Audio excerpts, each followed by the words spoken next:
Хүрэн амарч газар төрөлцөн мэргэжлийн эмнэлэг маань анх 1959 онд баригдчихсэн. За одоо 63 жил тасралтгүй бид нэр их барих няраа эмэгтэйчүүдийн тусламжийг үзүүлээд явж байгаа. Одоогоор манайх 350 мянган шинэ иргэнийг үлгэдэж аваад байна. За эрүүл мэндийн байгууллагууд гүйцэтгэлийн санхүүжилттэй холбоотойгоор бид нэр тусламж үйлчилгээнийг тоог нэмэгдүүлэх, чанаржуулах, иргэдэд хүрч үйлчлэх боломж олцсон. За үүнтэй холбоотойгоор нэлээд эмнэлгийн тусламж үйлчилгээг бол нэмэгдүүлж ажилласан байгаа.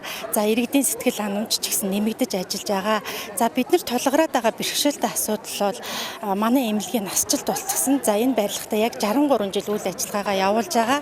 За дээрэс нь тусламж үйлчилгээ нэмэхэд багтаамж байгаа учраас шинэ барилгын ажил заашгүй шаардлагатай байсан. За ингээ 2021 оны 6 сарын 1-нд Монгол Улсын ерөнхий сайд оюун эрдэнэ эрүүл мэндийн сайд их болдор манай эмнэлэгт хүрэлцэн ирээд нөхцөл байдалтай танилцаад шинэ барилгыг эхлүүлэхээр болсон байгаа. Ингээд 2022 оны төсөвт суугдаад бид нар шинэ барилгатай болох гэж байгаадаа баяртай байна. За шинэ барилга нэгдснээр бид нар тусламж үйлчилгээнүүдийн төрлийг олшруулна. За зохицоор нь тусламж үйлчилгээ үзүүлэх боломж олдно. За үйлчлүүлэгч болон эмч ажилчдын маань ажиллах орчин нөхцөл сайжирна. Дээрээс нь иргэдэд илүү хүрч үзлэх боломжууд олдож байгаамаа.